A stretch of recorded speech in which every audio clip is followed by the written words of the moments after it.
It's Monday, November 14th, and 50-50 isn't the split you might think it is. We start here. ABC News can project Democrats will keep the Senate. Biden can still get his judges and other nominees confirmed. We'll walk through how victory changes Washington for the next 2 years. It was Russia's most important conquest of this war, but the Ukrainian flag has been hoisted back up. They've been signing autographs on Ukrainian flags, huge crowds of people in the main square, like sheer relief. A sudden retreat in the city of Kherson. And she was hired to make Twitter safer. Now she's laid off and being harassed online. People were openly saying in meetings, I don't trust the new CEO. We'll talk to one of the thousands of workers who's now out of a job. From ABC News, this is Start Here. I'm Brad Milkey.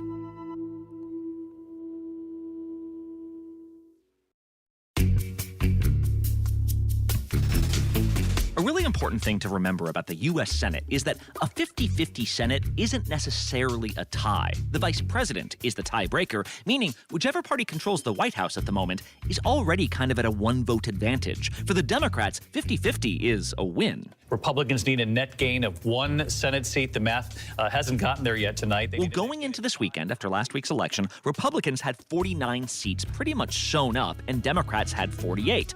Arizona and Nevada were going through their votes slowly but surely, posting a new ballot drop every few hours. On Friday night, you are all the reason that we are successful.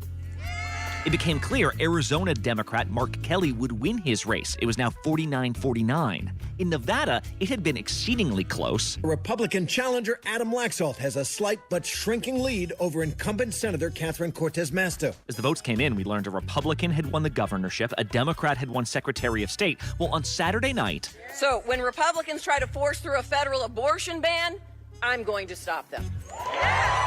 The Democratic candidate for Senate, Catherine Cortez Masto, pulled ahead enough that ABC News was able to project she will win her race, meaning regardless of what happens in the state of Georgia, Democrats have that 50th vote they need. They will control the Senate. Trish Turner is our lead producer on Capitol Hill. So Trish, besides getting to brag about mandates and momentum, what does a Democratic Senate actually mean going forward? Well, Brad, it actually has real practical meaning for the party and especially the president and his agenda. Well, I'll tell you what, congratulations to Senator Schumer. He's got a majority again, and we're focusing now on Georgia. So, well, a lot of the legislation that they put together would obviously be stopped in the House, not taken up in the House. Biden can still get his judges and other nominees confirmed. This is crucial. He's already at a record number. He's over 80 federal judges. This is a huge number, historic, and he wants to push it even higher. I feel good. I'm looking forward to the next couple of years. And then also, they're able to mount a number of investigations that they choose, but they aren't going to be the partisan investigations that Republicans were preparing in the Senate and also over in the House. So there is a lot that they can do. They can highlight the president's agenda as well. There was no red wave. And the reason there wasn't a red wave is because Democrats had a blue wave of accomplishment. That's what we got done. So while it won't pass in the House, you do need to show something. You're doing something as you head toward a crucial presidential election in 24. So, this is a big deal for the president. And if they win Georgia and they have one more seat, so they have a one-seat majority in the Senate, that's huge. It doesn't sound like a lot. Right, I was about to say, the math would suggest to some people that Georgia is no longer the biggest deal for the Senate at large. Exactly. So they actually really do care. Everybody in America practically knows the name Joe Manchin, right?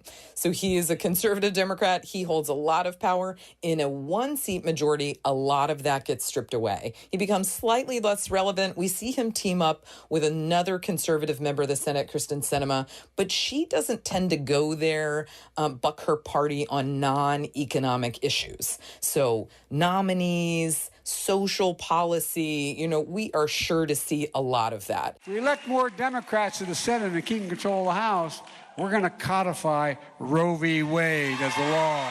The president promised this. He wanted to see a bill that codifies Roe. I am sure that we are going to see that out of this Democratic majority, and even more so if they have one more seat to pull it through. And you kind of were just talking just now about bills passing a Republican House. That's not a given yet, but it does appear that's where we could be heading. But maybe it's only a 2-seat majority for Republicans or a 5-seat majority. What are you expecting out of a potentially Republican House? Is it just the reverse of everything you just said? It is almost the reverse, but with so much more drama, because there is just so much more drama in the House. Leader McCarthy, do you have the votes for both the majority and the speakership? Yes. You do. What about the Freedom Caucus? Kevin McCarthy, we believe he will be Speaker, but boy, are the conservatives going to exact a pound of flesh from him for whatever he ends up getting as Speaker. The American people are ready for a majority that will offer a new direction, that will put America back on track. So, yes, if you have the majority in the House, doesn't even matter what that majority looks like, you control the floor. You can get your legislation passed. It doesn't take a lot of time. You drag it to the floor, it passes. And of course, it's going to get stuck in the Senate. That's crucial for the president. But what they can do in the House, if Kevin McCarthy can find a way to govern with this unruly majority, they can actually pass a lot of their own agenda and highlight that as they head into 24. But Brad, they could totally impeach a cabinet official. They have, Secretary Mayorkas in their sights. They have, Merrick Garland, the Attorney General, potentially in their sights. Maybe even President Biden, although McCarthy has tried to kind of tamp that down a little bit. Does that mean like hardcore conservatives or sort of Trumpists would be able to march into Kevin McCarthy's office and be like, you better assign so-and-so to this committee or I'm not going to vote you in as Speaker. You better promise me this bill's coming up or I'm not going to vote for such and such. Does that sort of stuff happen? Yeah, you bet. So we've seen them coming and going through his office. The first person I saw in Kevin McCarthy's office was Marjorie Taylor Greene. And she was there. She would not talk to us when she came out, which is really unusual. But these guys know they've got real leverage now. We will be in the majority, and Nancy Pelosi will be in the minority. And then the other thing that you'll see, too, is just a tremendous amount of revenge politics going on. They are going to want to strip Democrats off committees that, they've had in their sights. Conservatives just can't stand Eric Swalwell, Adam Schiff, or Ilhan Omar. You could think of so many, speaking of Marjorie Taylor Greene, I mean, she said some really controversial things in her past. She was stripped of committee assignments. So Republicans are going to come back for revenge. So that leaves McCarthy with some room to, he's got some special committees he's going to stand up, one on the Afghanistan withdrawal, big investigations that will be high profile for these guys. So he has a way to work this majority, however slim, but it's definitely not going to be easy. Yeah, and so what I'm hearing is maybe not a ton of landmark legislation passed unless it's very bipartisan. In the meantime, though, fewer January 6th committee hearings and maybe more, Hunter Biden committee hearings or whatever Republicans want to put forward there in the House. All right, Trish Turner, we'll see. Thanks. Thanks, Brad. Next up on Start Here, could this be Russia's biggest defeat of this war so far? We'll go to Ukraine after the break.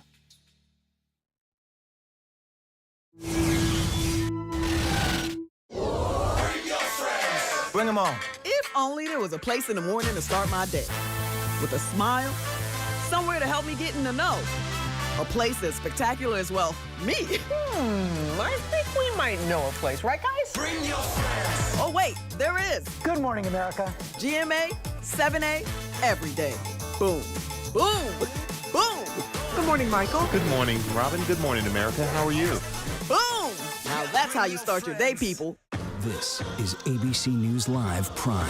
Hey there, I'm Lindsay Davis. Thanks so much for streaming with us. Live reporting, breaking news, exclusives, award-winning, powerful, eye-opening. How lucky are we? ABC News Live Prime with Lindsay Davis. All new, streaming weeknights.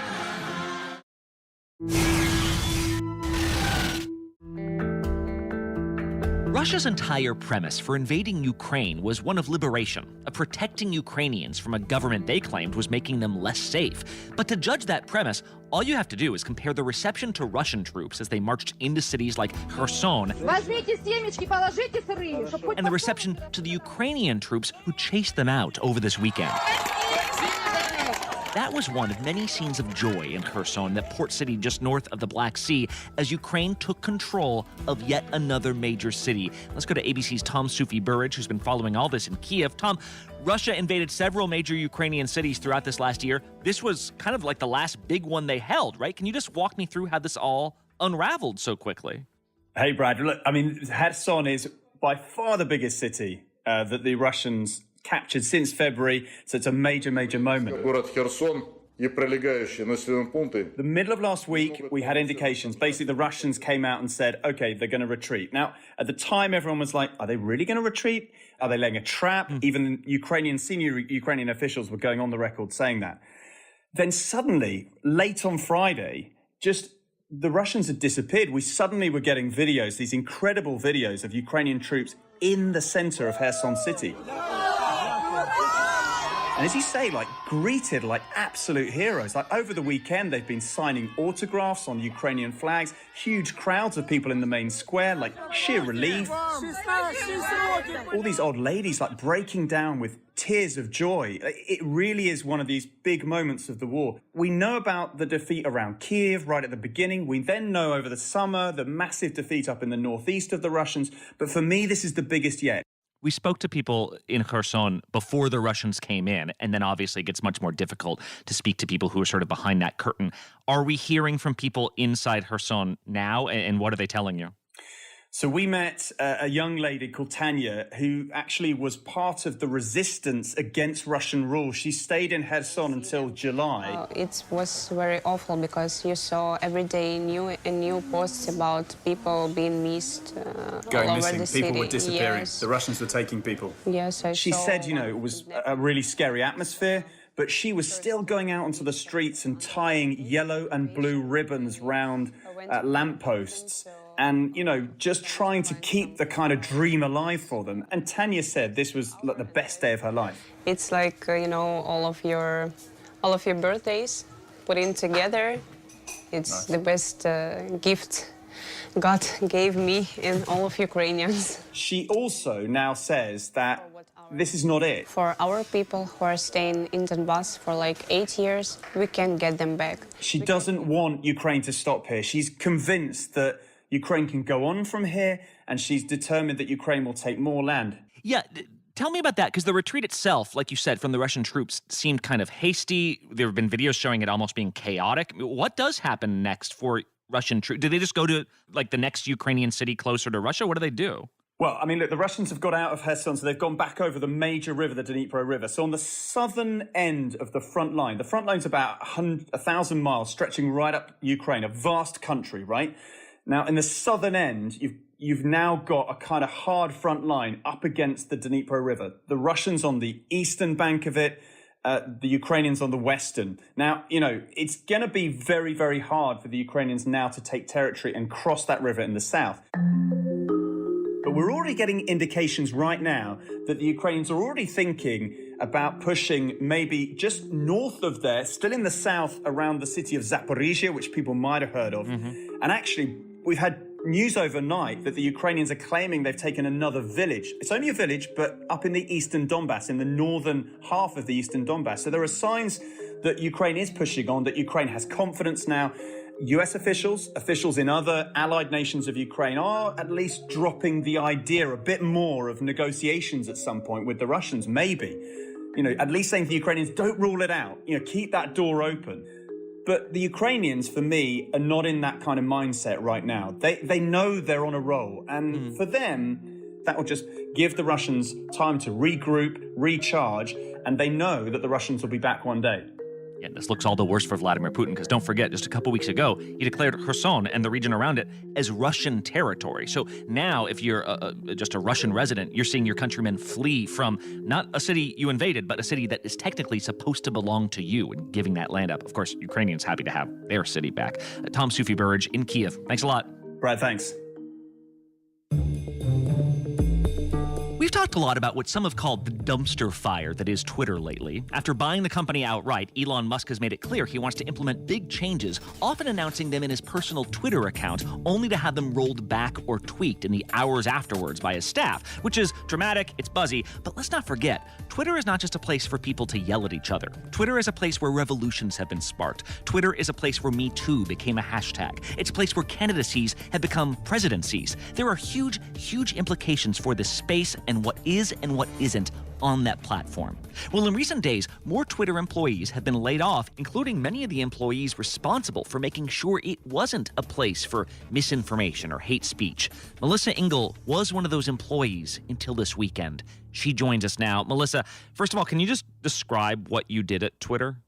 Absolutely. So I was a data scientist in the civic integrity department, which basically means I wrote and monitored algorithms which scanned Twitter for tweets that violated our policies around political misinformation. My specific department was just the three of us data scientists, and we were just looking for political misinformation. The larger department that we rolled up into was about 30 people, and they were looking for all kinds of misinformation, hate speech, targeted abuse, pornography, child abuse. And we were just trying to keep the site as free and as clear as possible and safe to use for as many people. Did you like it? I loved it. I really, really enjoyed working for Twitter. It felt like it was an important job.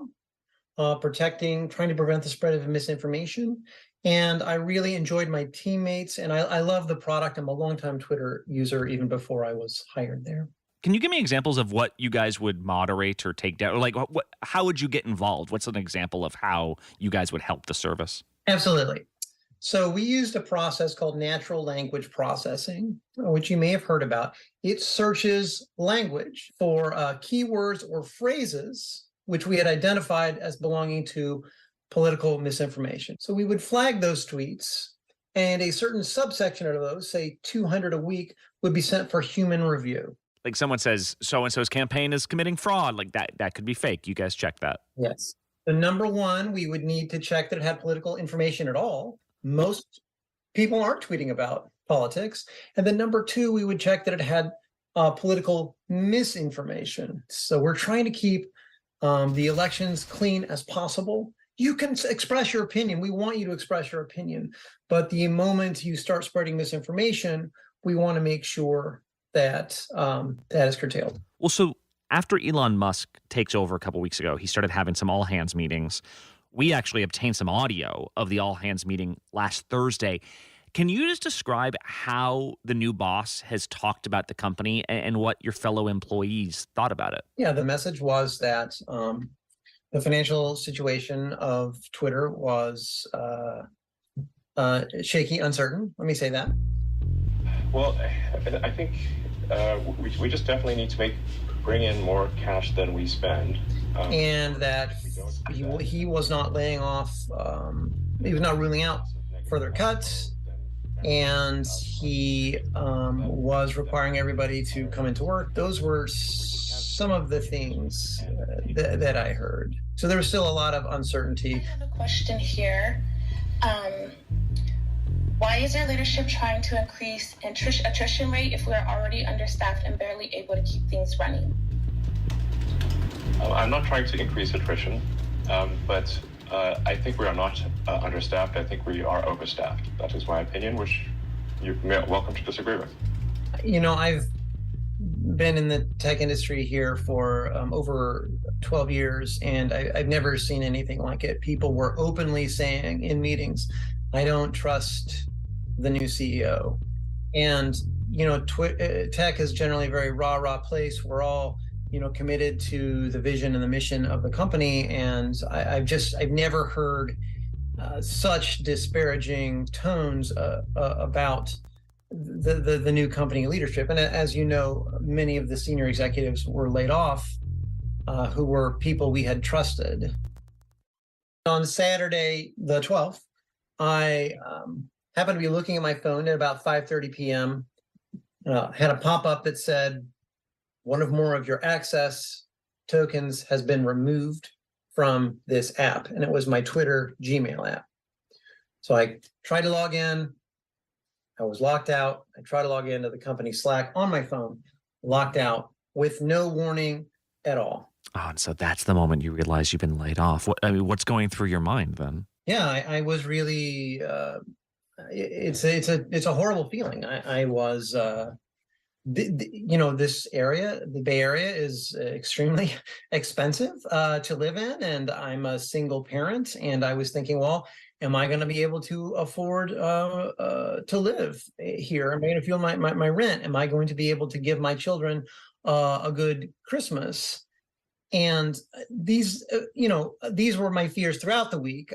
There was some uncertainty, and this really drove it home that, I don't have any income anymore. So I was really terrified for my future. Wow. And so what happened after that? Because you were quite vocal about getting laid off. So for sure, I tweeted immediately. A journalist reported that they had seen that there was they'd heard reports of now the contractors being laid off. And I responded to this and I said, yeah, this happened to me. I've had people say, hey, I've heard about this job, and why don't you submit your resume, which is just incredible and so heartwarming that people would want to do that for somebody they don't even know. And I not to be cheesy, that's what's great about Twitter. It really can help you learn, it's just an empathy machine in a way. It can be at its best. But then also, not relevant to any. I'm a trans woman, and I'm usually keep a pretty low profile. And the amount of hate I've received just in the past, 12 to 14 hours has been absolutely wild. People digging up old posts of mine, tweeting out memes about me, a meme mocking me has over 36,000 likes at this point. Wait, you're talking about I got laid off and then people respond to you with like transphobic stuff? Yeah, absolutely. 100%. Not dog whistles, outright misgendering. Good, you are a pedophile. You're a groomer. You're a Nazi sympathizer. Just the worst. You have a beard. You're a man. Oh, wow. It's awful. It's really upsetting. It's really upsetting to have to experience it. I'm not talking about that in my post. I'm just talking about being laid off from this tech company that I really love to work at. I'm expressing my sadness and grief, and I'm not saying it to anybody. And it's just been really rough it's been really tough. People DMing me really awful things, and it's just really terrible. I got to wonder, what's that like for you, knowing that you were just part of the team that's responsible for making Twitter feel safer to use? Because that seems like the sad, ironic twist here. Yeah, it's a really interesting phenomenon right now. So I want to say that right now, all of the content moderation is still in place. It hasn't been removed yet. These machine learning models, people like to think that they just operate by themselves and they're great. No, they need constant human input and tuning, because over time, with fewer people there, they're absolutely going to degrade. Content moderation is extremely important. I know it's not like a quote unquote sexy topic, or some people don't think it's important, but without it, your platform can crash and burn. So, what are you going to do next? Do you know, what's next for you? I understand that there is a class action lawsuit ongoing under the WARN Act. People on my group chat are mentioning it, are actively talking about it. So I know that is something that people are pursuing. I have not looked into this as a contract employee if my rights are still covered. I'm honestly not certain. So in the immediate term, I have to make sure that I can make my rent. I have to make sure that I can get food on the table. And so my immediate concern is just to apply for a bunch of jobs, starting immediately. All right, Melissa Engel, really valuable perspective here. Thank you so much for the time, and good luck. Thank you, Brad. I appreciate it. And one last thing. If you've ever had a delayed flight or an unplanned layover, you've probably quietly wondered to yourself, How long am I going to have to stay in this airport? How long could I stay here? Well, for years, there was one man who tested the limits of this airport limbo. You have no legal right to enter the United States, and I have no legal right to detain you. It seems that you have fallen through a small crack in the system. I am correct. Yes. Years ago, Steven Spielberg premiered the movie The Terminal about a man stranded in an airport terminal because of his immigration status. It was based on a true story. Mehran Karimi Nasseri fled Iran for Europe back in the 70s. In 1988, he was stopped by authorities in Charles de Gaulle Airport who discovered he didn't have proper immigration papers. He couldn't fly away without a passport, he couldn't be deported because he appeared to have no home country, and he couldn't go back onto Parisian city streets without a visa. So, Nasseri set up camp with his belongings and slept in the airport for 18 years. In my experience, life here in the Charles de Gaulle Airport is not bad. I try to have a nice day and every day. Some of this was Nasseri's own choosing. As his story became well known, France offered him a residency permit in 1999, but he stayed in the terminal until 2006. He had a whole bench that he used as his home. He had all his things there. This weekend, Nasseri died of a heart attack at the age of 77. And what was so remarkable about this was recently he had moved back into that same airport. Authorities say this was no Hollywood fairy tale. This was essentially a man with psychological issues who was functionally homeless who had left his assisted care facility. He became established as homeless, and very quickly a network grew up around him. He became the first citizen of Charles de Gaulle Airport. But what's undeniable is how beloved Nasseri was by airport staff in Paris. They provided him assistance during his life, handing him meal vouchers and gifts while he sat on his red bench, bags surrounding him, and they mourned his death throughout the weekend. People describe life as a journey, not a destination. But for almost 2 decades, to anyone walking through Terminal 2F, there was a living reminder that our sense of place can be as fragile, as fleeting as some papers in our pockets. All right, that is it from us today. Hope you had a good weekend. More on all these stories at abcnews.com and the ABC News app, including the congressional map. Like, it is still in use. It is still churning through those votes as the House races are being counted. I'm Brad Milkey. See you tomorrow.